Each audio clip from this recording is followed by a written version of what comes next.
Welcome back to Naval Gazing at Camp David, the channel where men who are about to retire want to convince their beautiful but very skeptical wives that a circumnavigation for about a year or two on a boat is a fantastic idea. This week's guest yacht is a beautiful vessel that I was first sad to see discontinued, and then that was shortly after Fountaine Pajot bought Dufour and canceled their fledgling catamaran line, and then elated when Dufour Catamaran shipyard located in Forli, Italy was sold to a Croatian company who relaunched the model and has since added an equally beautiful 44-foot version, the Cervetti 44. We are talking about, of course, the Dufour Catamaran 48. Now, the new owner is financially backed up by the Fozzy Group, whose yearly turnover amounts to about 2.1 billion, so they're not hurting in 2019. That's in euro. Fozzy Group is one of the largest trade industrial groups in Ukraine and one of the leading Ukrainian retailers with over 500 outlets all around the country. So, as usual, today we are going to look at some new comparables, 3 other comparable yachts. 2, we're going to take a full tour of the Dufour Catamaran 48 and ask ourselves, what would Sylvia say? Then number 3, we're going to do a little naval gazing at new ideas or technologies or maybe a different layout that would make this more Sylvia worthy. Number 4, we're then going to have a look through Yacht World at 3 pre-owned comparables. And 5, as always, we're going to give it a Dave score. Now, this week, I've added something a little more interactive for you. We've got an actual live survey. In the link down below in the comments section, you'll see a link to a survey that allows you to do the Dave score according to your thoughts. And as well, it's got a listing of all the surveys for the previous yachts we've done before I had that survey set up. So I'd encourage you all to participate along with me, and away we go.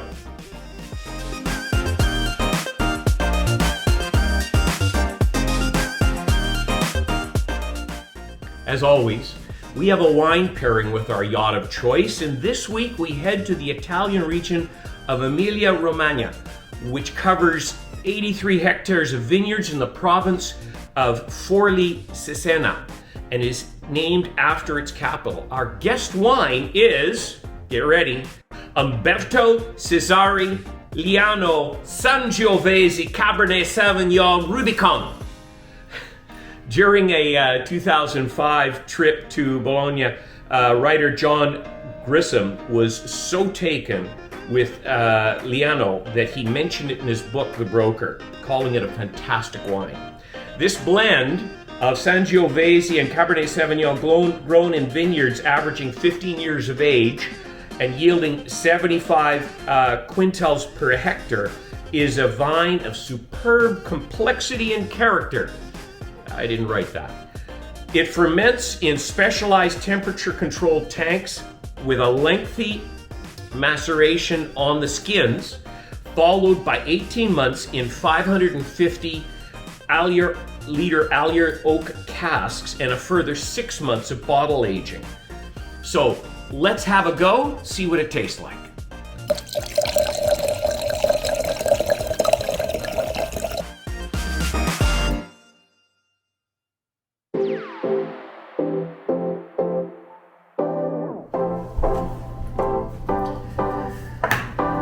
Cheers.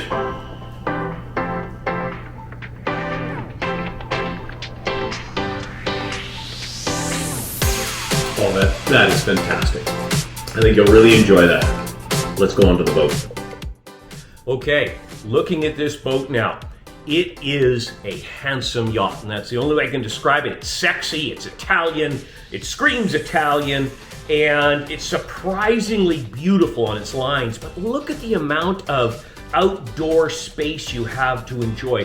They sacrificed nothing They've made it sexy, beautiful, those reversed bows, and yet they've given this beautiful large upper deck. They've given a nice foredeck. They've given a great cockpit. And I mean, the lines are just outstanding. Now, looking at the numbers quickly here, you'll notice right away the pricing is incredibly attractive on this. We've got 671,000 euro at base. So the Lagoon is 725, and then of course we get into the Wave and the Sunreef at 1.8 and 1.3. But I mean, 677, that means launched, sail away, you're looking at about €1 million, which, you know, give or take is about a $1.4 million Canadian, brand spanking new. And wait till you see some of the customization you can do on this. Now, beyond just that, if we look at things like the beam, you got to tremendously over double the weight.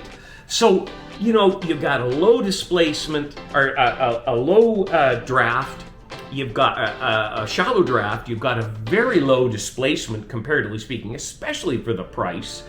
And your upwind sail area isn't doing too bad at all.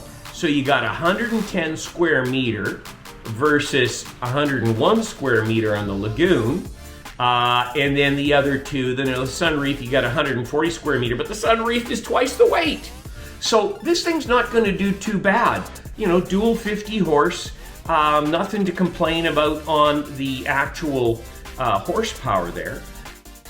I'd like to take a minute right now to ask you, if you're enjoying the video, please take a moment to hit the subscribe button, hit a like, leave a comment. I learned so much from the comments. A lot of you are extremely well versed in this area versus myself. And finally, today, if you can think of a couple of other catamaran geeks or nerds, please hit the share button. It immediately logs you out onto either your email or messenger or whatever it might be, and you can easily just send it out to a couple of buddies today, and we'll get the subscriber base up a bit. Thanks so much for your help. Look at the profile of this machine versus everything else. I mean, the Sunreef is not bad on a profile, although she's a big girl. But look at the sexy lines on this Dufour. It's an attractive boat. Looking down on top here, you can see the amount of area that you have for entertainment on that flybridge. And it is a full flybridge. So, you know, huge settee space, nice table, your captain's right there with everybody. You can get a full enclosure, but far beamier than the Lagoon, about the same as a Sunreef, and even beamier on the upper deck than the Wave. Moving then into the actual Saloon. You've got a fair amount of space in this Saloon, but the way it's currently laid out, it feels a little chopped up. It's the only way I can describe it.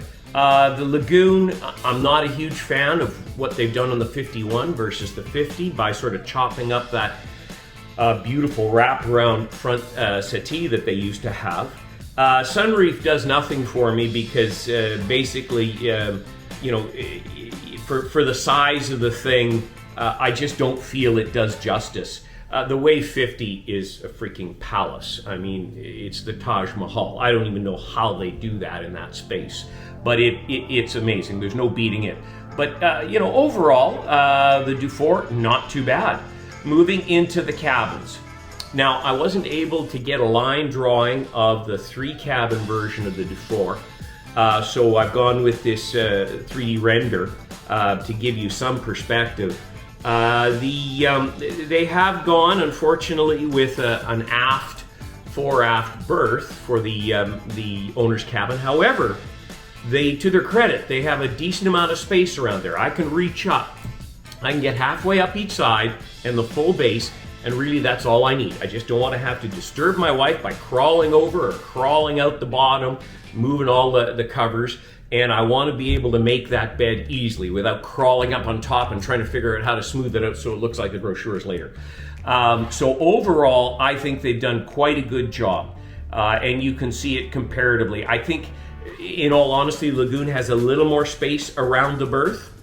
Of course, the sunreef and the wave have massive space. The sunreef being my preferred because it has that lovely thwartship walk around down at a lower level. Having said that, it's ginormous and it better have that.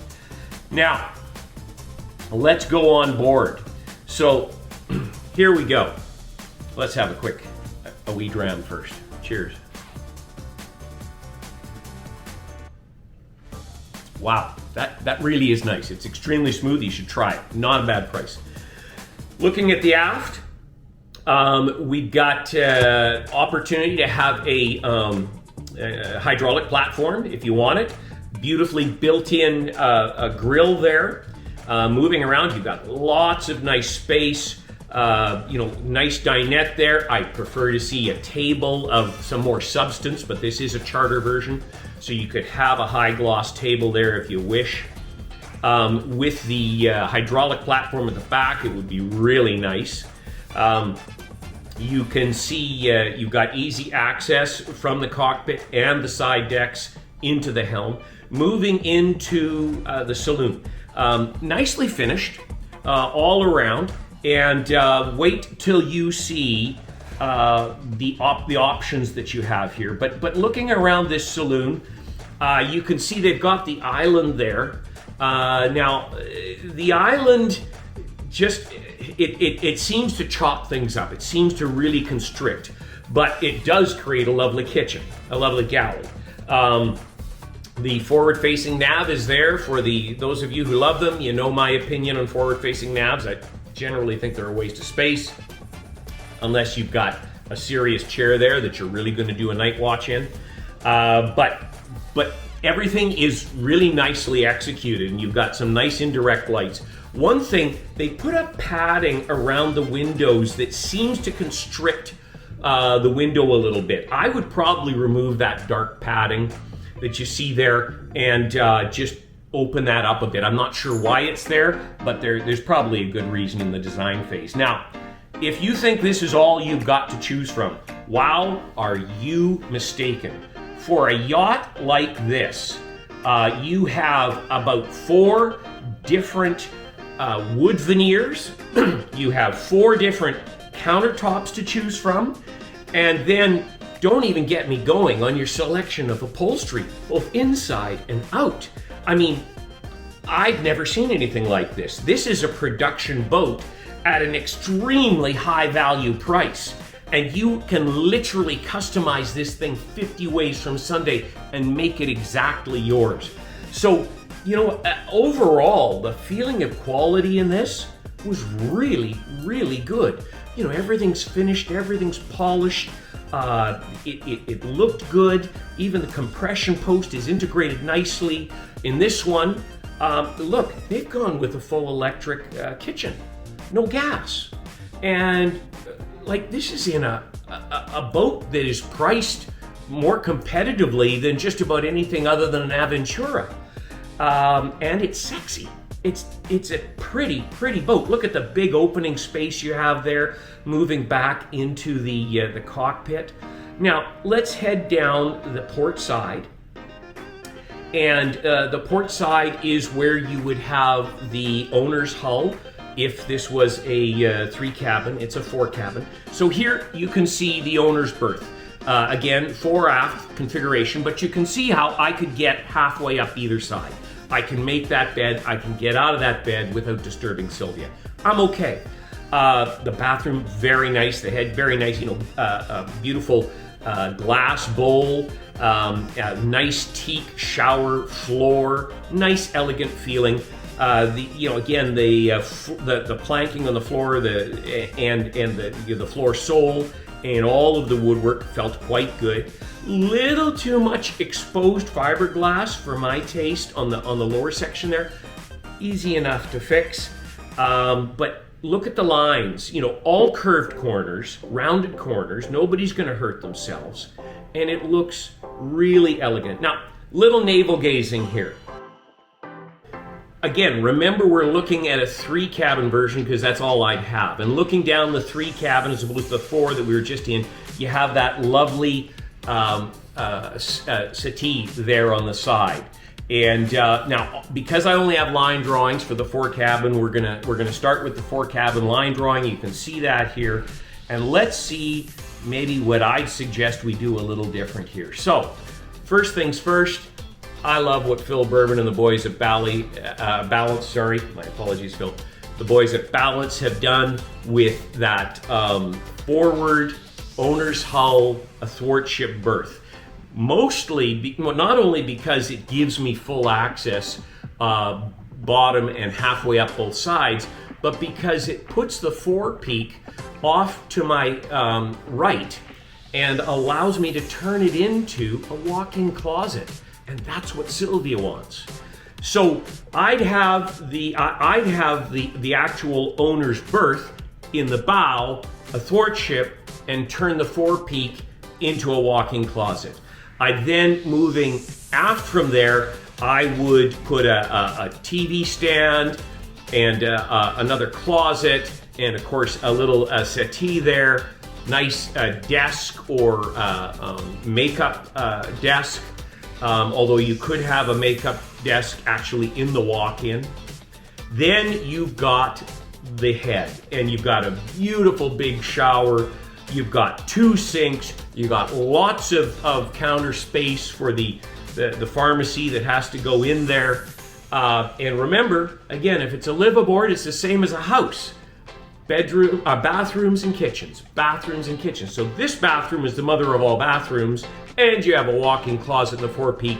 Why wouldn't you do it?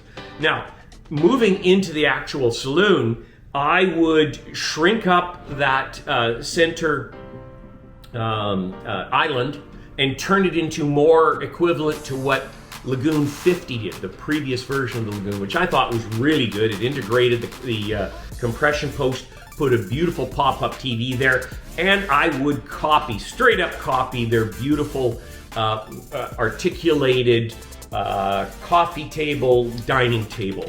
The way it moved forward against the island and then pulled back and folded out for dining. And I would obviously get rid of that forward-facing nav, moving over to the starboard side. I would put a footstool there and extend the settee. And then I would put the instrument panel on the starboard side, aft in the saloon, just a little stand-up thing similar to what Fountaine Pajot has done. I think they've done a very good job there. So that's what I would do, and I think it would open this thing up and give a real sense of luxury. Now, take it one step further. My biggest thing is, guys, all you designers, give up on the pride and just straight up copy Leopard. I don't even think you should copy Bali. I think Leopard nailed this sucker the way they did it with the overhang and different things like that. But you can, as we saw in our last video, you could integrate an extending shade there that you hit with a switch. But that forward cockpit with access from the saloon is key for safety, comfort, and the luxury of being able to have some privacy when you're in a Medmore.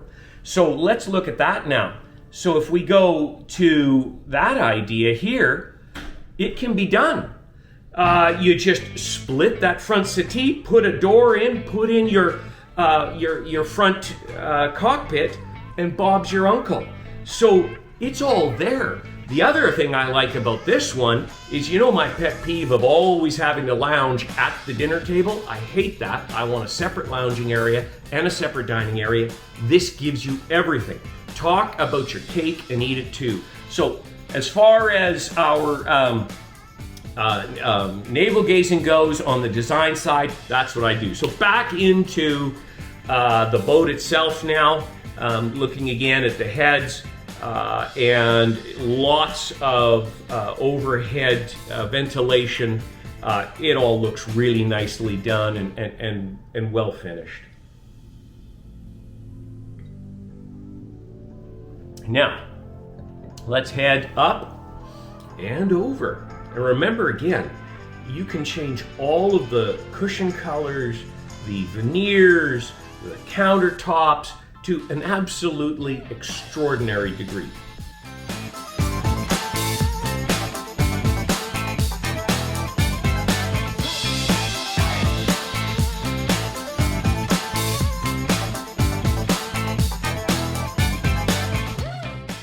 So carrying on here again, you can see this is a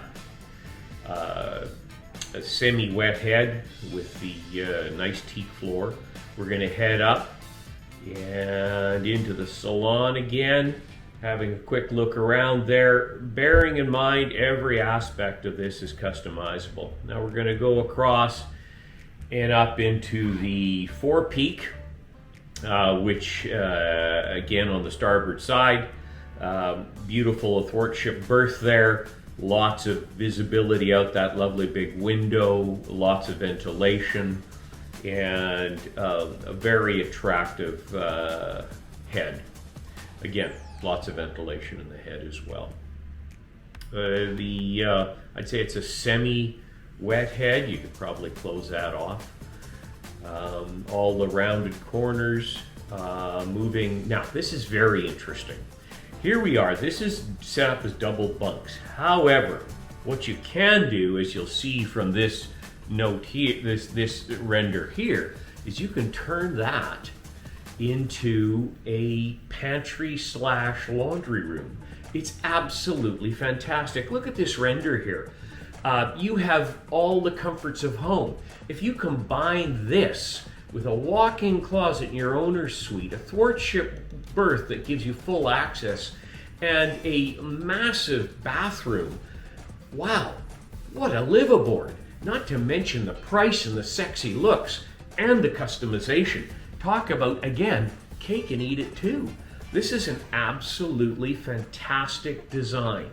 Love this utility room idea. So needless to say, I sacrificed these extra bunks. I really don't want more than 2 couples on my boat at any point in time anyways. Again, you've got a nice head here. Very well done. You don't have any ugly elements behind that toilet or anything. They've polished everything up. Another little session of navel gazing here. And this is actually their own design. So looking at this image here, you're looking at a daylight version of the Saloon in the 44. Absolutely beautiful. Now, note the indirect lighting. Look at it when the lights are out. They have done an extraordinary job on this. I really think it's fantastic. And I've seen what indirect lighting does to the elegance and the luxury and ambiance of a cabin. The irony was, when I was touring the Leopard 50, their upper indirect lighting was out. And I had just come off the 45 when it was on. And the impact was unbelievable. So never underestimate the impact of light. And I think what they did here was outstanding on the 44, and I really wish they'd do it on the 48. Moving back into the salon there, and out those massive doors into the cockpit. It's a really beautiful environment here, and again, if you added that hydraulic lift, it would be outstanding. Now we're gonna hop straight forward onto the foredeck here. I love the space on the foredeck. Obviously not quite as spacious or established as necessarily the FP or the Lagoon, but well done. And what I really like too is that they still have some nets. They still have some tramps. Kids love the tramps. I love the tramps. And then as well, they have the Dolphin Seats. Although again, I would make those Dolphin Seats a whole lot more substantial. They'd be teak and cork and a lot thicker just to make them look, you know, nice quality. Lots of space for solar up here, especially if you want to sacrifice some of the lounging pads, which I probably would do. Nice side decks, you know, flush hatches. Again, the stairs to the flybridge, I would make them a little more substantial, teak and cork. And you got a lovely bimini up there. You also have ladders onto the bimini, giving you good access to the boom. Not completely easy because it doesn't run all the way forward, but pretty good. And look at the real estate up here. I mean, wow. You have settees for days, you have coffee table, you have lounging space, you have incredible visibility on the port starboard bow and on the starboard aft.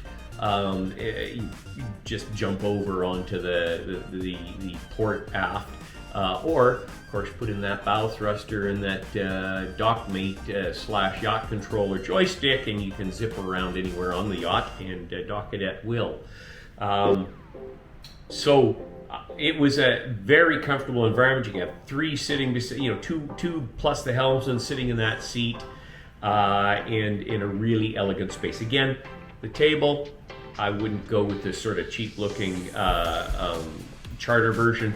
I do a nice, heavily varnished teak table up there, and it would just set it off. But those cushions, everything, you can do anything you want with them. Now, the last bit of navel gazing here. Folks, I don't understand what it is about the innate masochism of sailors, but the trawler captains have had powered reels managing their shore power cords and their shore water hoses for decades. What in the world is it so difficult to put these onto a catamaran where you have all the space to do it? Why do I have to lift up a lid and hunker down into some cavity and find some loosely coiled cable and hoist it up on deck? And then I don't want all that. I am lazy. I'm retired. I don't do this for another job. Put it on a reel, put a motor on the reel, put a switch on the motor, and Bob's your uncle. We're laughing. Now, the other element here, and I got this from Carry On Sailing, the fellow who owns the Neil 51. He mentioned, and it made a lot of sense, putting on an inline water softener. And if you do that with this particular one, it also has the mother of all inline filters. You'll get every cyst, every virus out of the water. You'll have nice soft water. It's not going to gum up your plumbing. I mean, your boat's going through enough being bounced around the world and taking all the hits it does. It doesn't need buildup of minerals in the plumbing. So I can't imagine why you wouldn't have a reel on your shore hose, a reel on your shore power, and an inline water softener with an inline really solid filtration system for a liveaboard where you're going all over the world and you need to do it in safety. Let's get her done. So that, I believe, is our last naval gaze, and we're back onto the boat now. In the aft area, in the cockpit, it's looking great. Now we're gonna hop over here and look at the outside. I mean, wouldn't you just love to be in your tender driving away looking back at that? It looks like a Ferrari, it looks Italian, it's a beautiful vessel. And I know beauty's in the eye of the beholder, and handsome is as handsome does, but wow, I really like this. Now, let's move over to Yacht World and have a quick look at what the used pre-owned comparables are. So referring back to our 700-ish US base price, your sail away typically is going to be about 50% more. So we're looking at about $1.05 million, maybe $1.1 million at the outside. And that's for a brand new Dufour Catamaran 48 USD with all the customizations you could hope for. So let's have a quick look at what the used market has here. The Lagoon 50, it's a 2020, so that puts it at 2 years old. They're asking 900 grand. 900 versus $1.05 million for a brand new one, exactly the way I want it. I mean, given that a used one also has all the updates, it's gone through all the hassles, it's probably got additional stuff on there that you might not have on your brand new Dufour. Yeah, it's 6 of one, half a dozen of the other. An argument could be made. I'll leave that one up to you. Moving on to the next example, we've got an FP. It's a 2020. They're looking for 1.15. Now, the FPs, the 50s seem quite dear, comparatively speaking. And at 1.150 compared to $1,050,000 for a brand new one, exactly the way I want it, in a boat that's prettier and about the same length. I'm sorry, I'd go with the Dufour in a heartbeat. The last one we've got here is the Dufour itself. So it's a 2019, so we're looking at 3 years old, and they're asking $700,000. $1,050,000 for a brand new one, 3 years old. Basically follows the rules of 10% a year for the first 3 years and 5% for 7 years thereafter, and levels out after 10. So a good deal, certainly a heck of a deal. 700. Sorry, that was euro. 700 for a used boat. That's probably in new condition, and it's a 50-foot and an incredibly comfortable world cruiser. Wow, it would be tough. If I found the right one, I'd probably go with the pre-owned. Moving on now, finally, to the day score. So, bearing in mind now, this is from the perspective of Sylvia, not from me. I'd also like to remind you again that you can participate in these surveys. I have put down in the comments down here a link to a survey on this boat and each of the boats that we've done, just so we can catch up. And I'll probably consolidate the numbers in about 3 months and share the results, and we'll just keep an ongoing tally as we go, your opinion versus my opinion. So looking at the results here, the Dufour ends up right smack dab in the middle, and I really do think it, overall it deserves that. It's a great boat.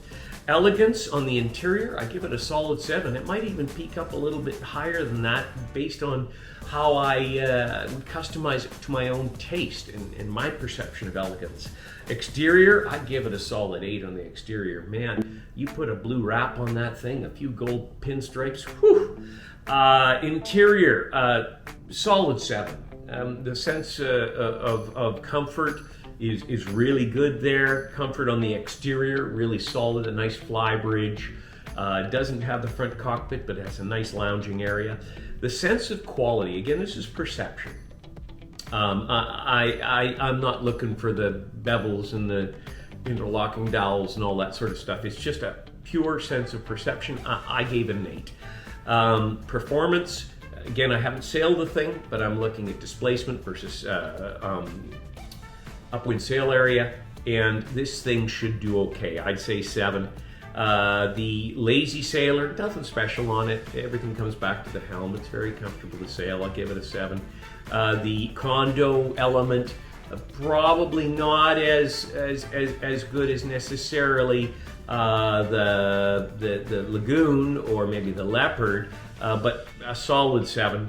The geek, there's nothing special on here. Probably overdid it at 6, but it still has some nice elements. And value for money, really a solid 7. This is good value for the money. So we'll leave that there for now. And that is the end of our session for today.